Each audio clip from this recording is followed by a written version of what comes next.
चैतन्य चैतन्य चैतन्य चैतन्य स्वभावी भगवान आत्मा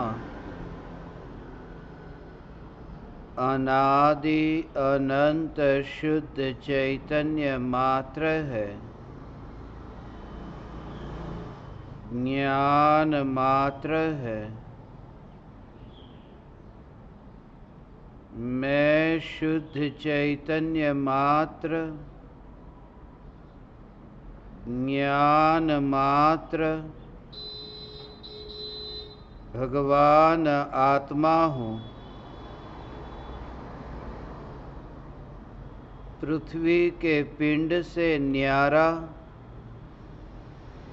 त्रिकाल चैतन्य असु हूँ। त्रिकाल चैतन्य चांद हूँ।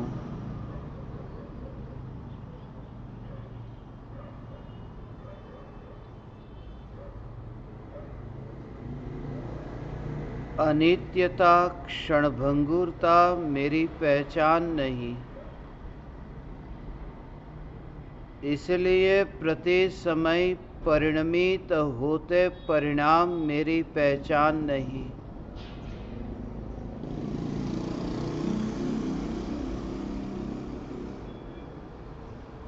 राग और द्वेष के परिणामों के कारण मेरा जीवन नहीं, मैं त्रिकाल चैतन्य जीवन, मैं त्रिकाल चैतन्य परमात्मा तत्व हूँ।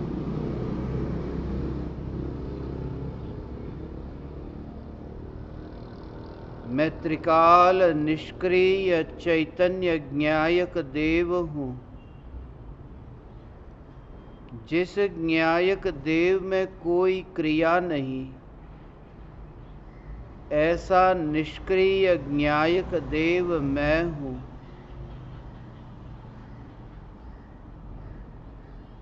जहाँ क्रिया है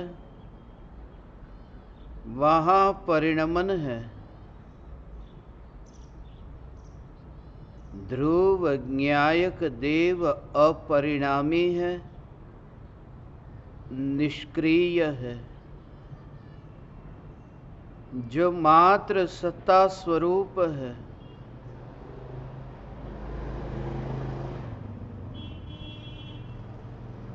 जानने रूप परिणमित होती ज्ञान की अवस्था भी त्रिकाली ध्रुव ज्ञायक देव की मेरी अपेक्षा नहीं रखती। ज्ञेयों को जानने वाली ज्ञान की अवस्था ज्ञायक देव से पूछने नहीं आती कि मैं इस ज्ञेय को जानूं या न जानूं। जो सहज जानने रूप परिणमित होते हैं, उस परिणमित होने वाली अवस्था में ध्रुव चैतन्य परमात्मा को मिलता न देखना और यह ध्रुव सत्ता को नित्य स्वतंत्र देखना। मैं अत्यंत स्वतंत्र ज्ञायक देव हूँ।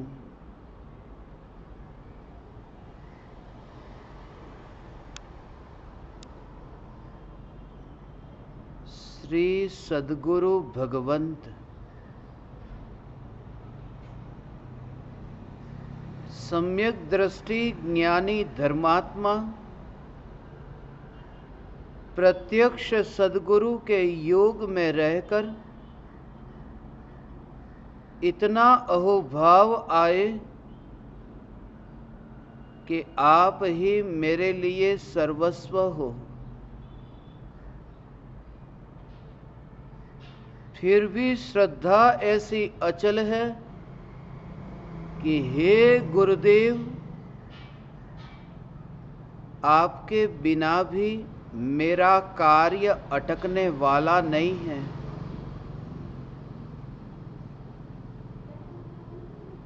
क्योंकि यहाँ जो कार्य होगा उस कार्य में आपका सदैव अभाव होगा। मेरा कार्य मुझसे होगा, पर द्रव्य से न होगा। अत्यंत भक्ति के भाव के काल में भी, उदयगत राग के विकल्प के काल में भी, गुरु के प्रति झुकने के भाव के काल में भी, निज न्यायक देव के प्रति ऐसा अहोभाव कि सम्यक दर्शन रूपी कार्य गुरु के बिना होता है, गुरु के कारण नहीं। सम्यक दर्शन की पर्याय भी गुरु की अपेक्षा नहीं रखती, तो मैं तो सम्यक दर्शन की पर्याय से भी पार न्यायक देव हूँ। न्यायक देव का कोई गुरु नहीं, न्यायक देव का कोई शिष्य नहीं। यह भगवान ऐसा है जिसका कोई भक्त नहीं। मैं त्रिकाल भगवान हूँ, मेरा कोई भक्त नहीं। मेरी भक्ति करने वाला ऐसा भक्त हो, मगर उस भक्त की और भी मैं देखता नहीं। मेरे अनंत भक्त हो जो मेरी भक्ति करते हो, अनंत पर्याय मेरी भक्ति करती हो, अनंत पर्याय मुझ में झुकती हो, मुझ में ढलती हो,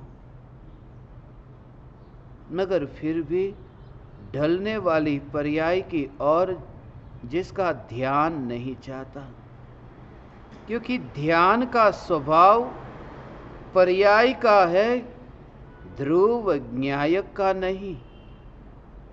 ध्यान इसलिए नहीं जाता क्योंकि स्वभाव में ही ध्यान नहीं है। ध्यान नाम की कोई चीज ही स्वभाव में नहीं है। स्वभाव तो ध्रुव न्यायक स्वरूप है। यह ध्रुव न्यायक न्यायक न्यायक यही मैं हूं।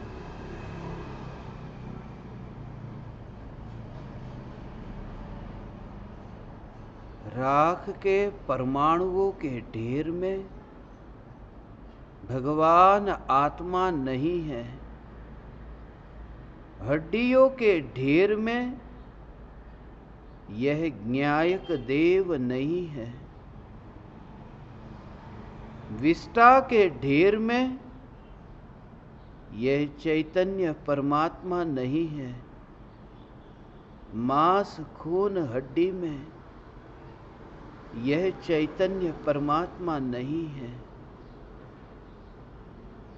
जहां मांस खून हड्डी विष्टा इन पदार्थों में ही जहां सुख बुद्धि मिट गई, सुख बुद्धि मिट गई क्योंकि स्वयं का कार्य मांस खून हड्डियों के कारण नहीं होता, यह अब दिखाई देता है। अब निर्भयता प्रकट होती है। कल आंख कमजोर हो जाए, आंख फूट जाए,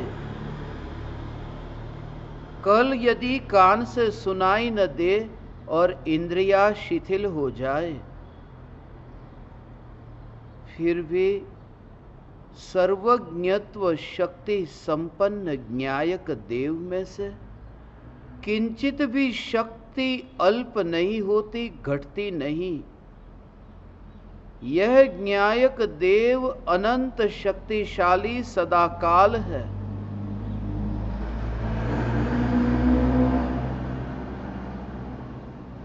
देह के परमाणु इतने शिथिल हो, मां के गर्भ में आत्मा इतने शिथिल शरीर के संग में है, मगर सम्यक दृष्टि ज्ञानी मां के गर्भ में भी स्वयं को अनंत शक्तिशाली न्यायक देव रूप देखते हैं। देह इतना कमजोर है कि जिस देह को किसी और देह का आश्रय लेना पड़ रहा है। देह इतना कमजोर है कि मां के गर्भ का आश्रय लेना पड़ता है। फिर भी न्यायक देव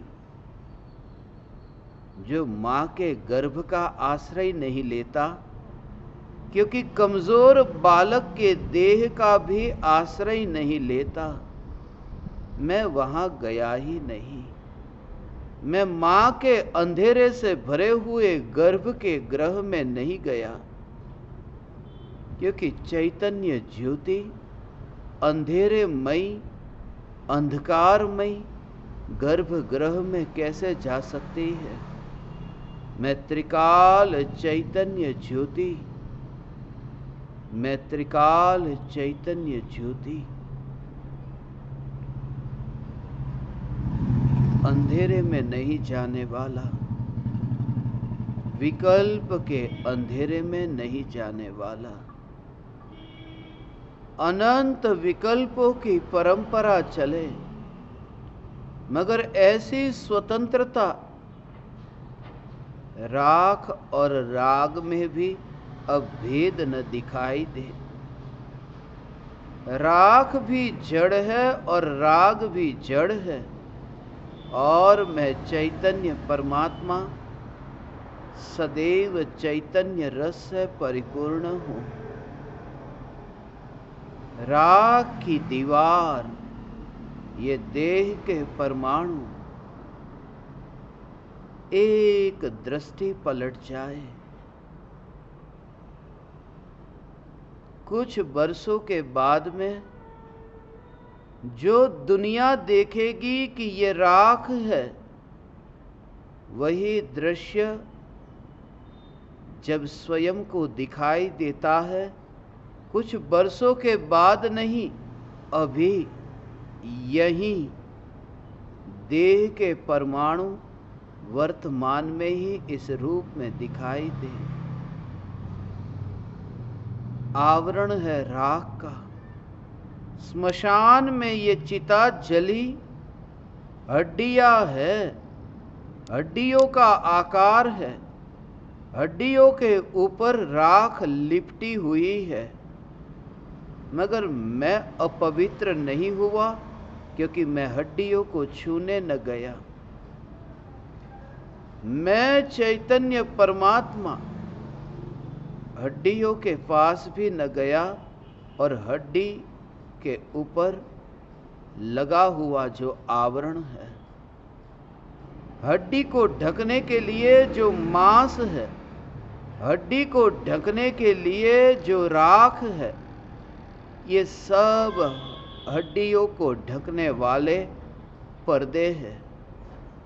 मगर मैं हड्डी नहीं, मैं हड्डी नहीं, मैं त्रिकाल ध्रुव ज्ञायक देव हूं। हड्डी को छू ले तो घर पर आकर स्नान करना पड़ता है। मैं चैतन्य परमात्मा, मुझे स्नान की जरूरत क्यों नहीं? मुझे मलिनता को दूर करने के लिए ध्यान की गहराई में जाकर स्नान करने की जरूरत क्यों नहीं? क्योंकि ध्रुव ज्ञायक देव ने हड्डी को छुआ नहीं। अनंत हड्डियां हो, मगर हड्डी का अस्तित्व अपने से, और ध्रुव ज्ञायक देव का अस्तित्व अपने से, सभी द्रव्य अपने अपने से। मैं ज्ञायक देव हड्डियों के आकार से, हड्डियों के प्रकार से, जिस ज्ञायक देव के एक समय के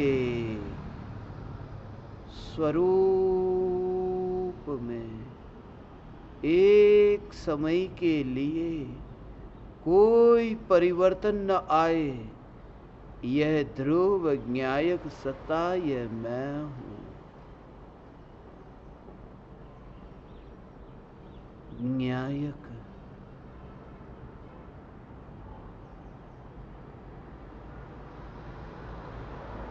घर में रखा हुआ फर्नीचर तोड़ने की जरूरत नहीं। फर्नीचर घर में रखा हो और मंदिर चला जाए, बस घर में से बाहर निकला, मंदिर गया। फर्नीचर को तोड़ा नहीं, घर को तोड़ा नहीं, घर के पदार्थों को तोड़ा नहीं, सिर्फ घर से बाहर निकल गया।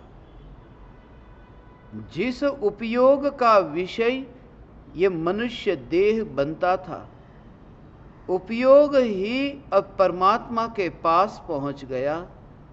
उपयोग परमात्मा के पास पहुंच गया।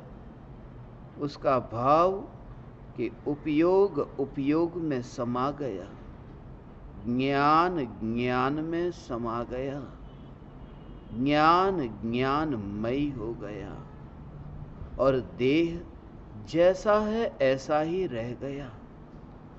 मृत्यु के समय आत्मा जब घर से बाहर निकले, घर के पदार्थों को तोड़ करके नहीं, काल पूरा हुआ, आत्मा विदा हो चुका।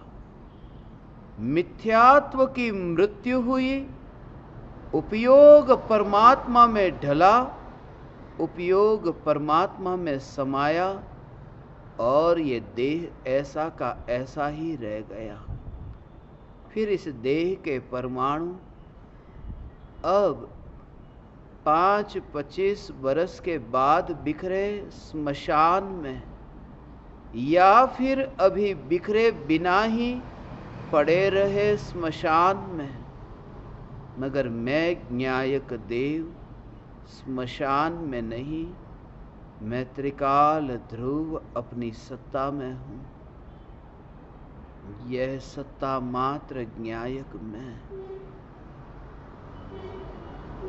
राख का पर्दा हड्डियां ओढ़ती हो, राख का आवरण हड्डियां ओढ़ती हो, मगर मैं जहां कोई पर्दा नहीं, जहां विकल्प का पर्दा नहीं, जहां परिणाम का पर्दा नहीं, जिस पर पर्याय का पर्दा भी लगता नहीं, ऐसा सदैव प्रत्यक्ष यह न्यायक देव ही मैं हूं।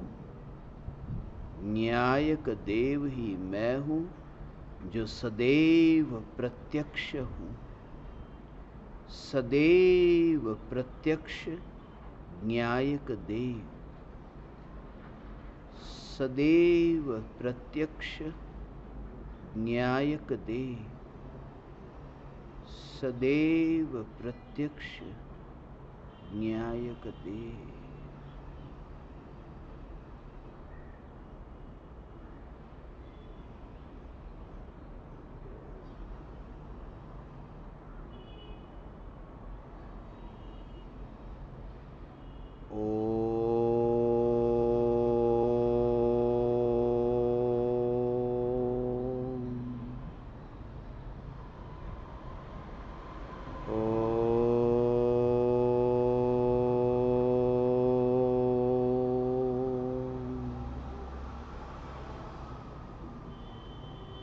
ओ